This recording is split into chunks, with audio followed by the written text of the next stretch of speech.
Hello, everyone, and welcome to another episode of Musical Memories. I'm your host, Anthony Gamer, and today we are going to be discussing Boston's debut album. Boston, one of my all-time favorite albums, and one that holds a very special place in my heart. I've got a lot of memories wrapped up in this album, which I'll share with you, along with just discussing the album itself. So let's get started. Going back to the late 70s when we lived in Oak Heritage, which was a small, I guess you could say a trailer community or very small subdivision in Wheatfield, Indiana. This is the humble abode in which we lived in. While we didn't have much money back then, I have nothing but happy memories. I remember lots of good music in the house, lots of relatives. I had a great babysitter, Tracy, that lived across the street, who was the one who introduced me to Kiss. But we're not talking about Kiss today, we're talking about Boston. The album itself was released on August 25th, 1976. It clocked in at 37 minutes and 41 seconds. It was produced by Tom Scholz and John Boylan. Upon its release, it became pretty much an immediate hit, and the three singles that came off the album, More Than a Feeling, Long Time, and Peace of Mind, helped solidify this album as being a legend in the making. And of course, this wasn't lost on my parents, particularly my father, who pretty much was a classic rock encyclopedia. Up until his death in 2012, my father was pretty much the go-to guy for anything classic rock related. Shit, I didn't need Shazam. All I had to do was call my dad when I heard a song on the classic rock radio I couldn't identify, and sure enough, he'd turn on the radio and let me know who it was, and sometimes give me a hard time for not recognizing it in the first place. Pretty much as soon as my father heard tracks from the album, he decided, well, I better go up and get this. So in 1977, we made our way up to South Lake Mall and purchased the album. Of course, this photo you see here is a vintage photo of what South Lake Mall looked around that time period. Of course, it looks nothing like this anymore, and it's really kind of sad to look at these old pictures and remember how things used to be. And of course, the go-to place at South Lake Mall to purchase records was Camelot Music. How do I remember that this was the place we bought it when there were actually, I think, 2 or 3 other record stores from there? Simple. My dad always left the plastic wrap on the album, and on the sticker it said Camelot Music, so it was pretty safe to assume that's where he got it. And this was the stereo that my dad played the record on. He actually had this stereo, or many of its components, for many, many years. That original record player that you see there actually was replaced a few years later, as I, not knowing what I was doing, accidentally broke the needle off of it. The album made quite the impact on me, and I would frequently ask my father to play it over and over again. Actually, to save the life of the record, he put the album on cassette, which was something we all did back then, since you could play it in the car, and, they never did quite perfect record players in cars.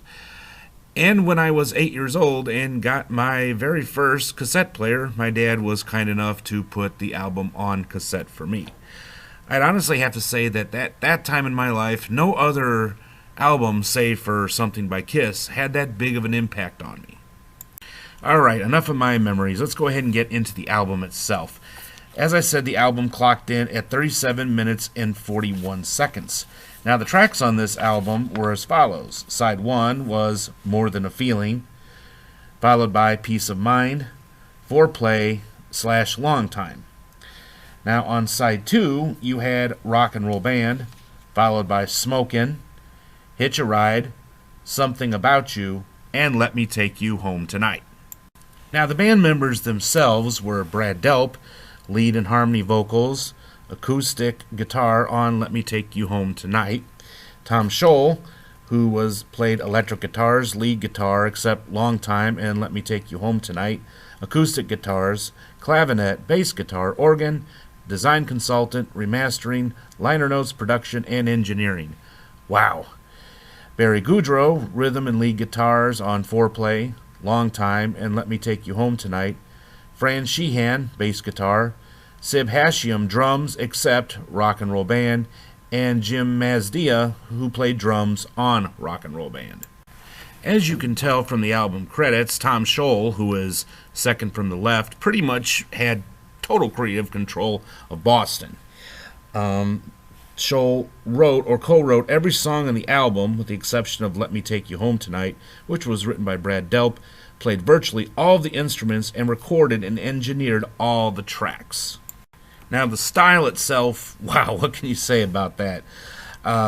It's often referred to as what's called the Boston sound. This was developed through Scholl's love of classical music, melodic hooks, and guitar-heavy rock groups such as the Kinks and the Yardbirds, as well as a number of analog electronic effects developed by Tom Scholl in his home studio.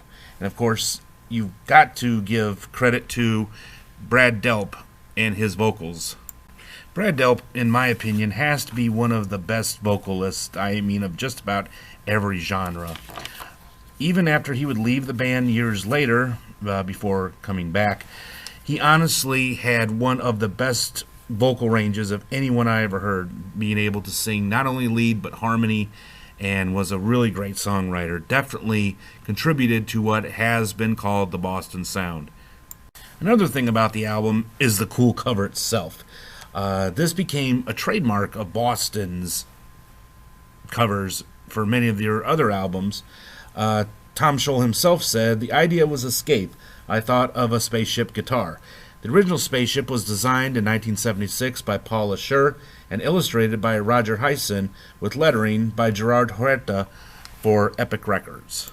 Alright, so let's go ahead and discuss the tracks themselves. The first song, of course, was More Than a Feeling, which clocked in at 4 minutes and 46 seconds, and this was, of course, the first single from the album. Tom Scholl said that this song was an ode to daydreaming, and he based the guitar solo itself kind of along the one that was in the song Telstar. This also was a very personal song, as it described a lost relationship that Tom had experienced while in college. Alright, Peace of Mind was the second track, and it clocked in at 5 minutes and 2 seconds. Tom said that this song was about his superiors at Polaroid, which is where he worked while he was starting off with Boston, until the money became good enough that he could actually leave the job. This song was actually written in 1972, many years before it was recorded for Boston.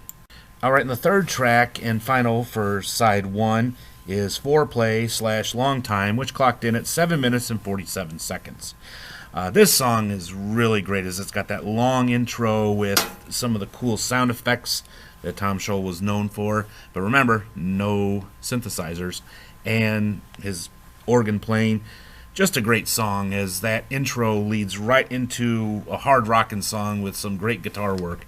Signature of what would become the Boston sound. One thing that's interesting here is I kind of noticed not too long ago that the 3 singles came off the first 3, actually all 3 tracks of the first side were the singles for this album. Alright then, so let's flip the record over, and the first track on here is Rock and Roll Band. This song clocked in at 3 minutes on the nose, and it's kind of a fictionalized experience of what their band was like in the early days. Of course, this was pure fantasy, as the band pretty much had things going on and they weren't really homeless and all that stuff. This was a track that the original drummer, which was held over from Tom and Brad's band, Mother's Milk, played on. That Jim Mazdia played on only this track. Now, track 2 is Smokin'. This was actually written by Brad Delp and Tom Scholl. It clocks in at 4 minutes and 20 seconds. And yes, the song is about what you think it's about, partying and smoking marijuana. Alright, the third song on this side is Hitch a Ride, and it clocks in at 4 minutes and 12 seconds. The original title of the song was San Francisco Day, with lyrics starting in New York City and then playing to hitch a ride to head for the other side. As far as my personal feelings towards this song, honestly, this song was really good at helping me fall asleep as a real little boy. I'm not putting it down by any stretch. I love this song. I'm just saying it kind of had this relaxing feel. When you listen to it, you hear those acoustic guitars playing, Just a great song, very relaxing, probably one of the mellowest songs on this album. Alright, and next is Something About You. It clocks in at 3 minutes and 48 seconds. Now, this song has a real special place in my heart because this is a song that I've often dedicated to various women at, dances and stuff like that. Really a romantic song. It was actually one of the songs that was left over from the demo days. It was written in 1975, and it was originally called Life Isn't Easy. Like I said, this is the best love song, kind of power ballad from the album, and one that has a special place in my heart. And the final track for this album is Let Me Take You Home Tonight, written by Brad Delp, and it clocks in at 4 minutes and 44 seconds. He also played acoustic guitar on this song, and really shows off not only his great vocal ability and his range, but also his great songwriting skills. In closing, what more can I say about this album? It's been an important part of my life, and it's helped me through some rough times. It reminds me of happy times, or happier times, and it's just one album that always will have a special place in my heart. And I'm not the only one, as you can pretty much guarantee that one of the 8 songs, or pretty much sometimes all the 8 songs, will be featured on some classic rock station, which is what makes this album such a classic itself and a legendary album, is that you never have to hit the skip button if you have this on CD. You can just let the album play. There's been times where I've actually played the album and just, let it repeat, because it's just that great of an album. Well, that brings us to the end of another episode of Musical Memories. I really hope you all enjoyed it. If you did, signify by smashing that like button and subscribing, and leave me some comments in the comment section below about your memories of the Boston album and why it has a special place in your heart. I'd really like to hear what you have to say. In our next episode, I will discuss another album that has been a lifelong favorite of mine, and one that has many, many happy memories attached to it, and that is Breakfast in America by Supertramp. So you will not want to miss that. Well, until I see you next time, this is Anthony Gamer. Have yourselves a great day, and I will see you all in the very next episode. Until then, have a great day. Goodbye.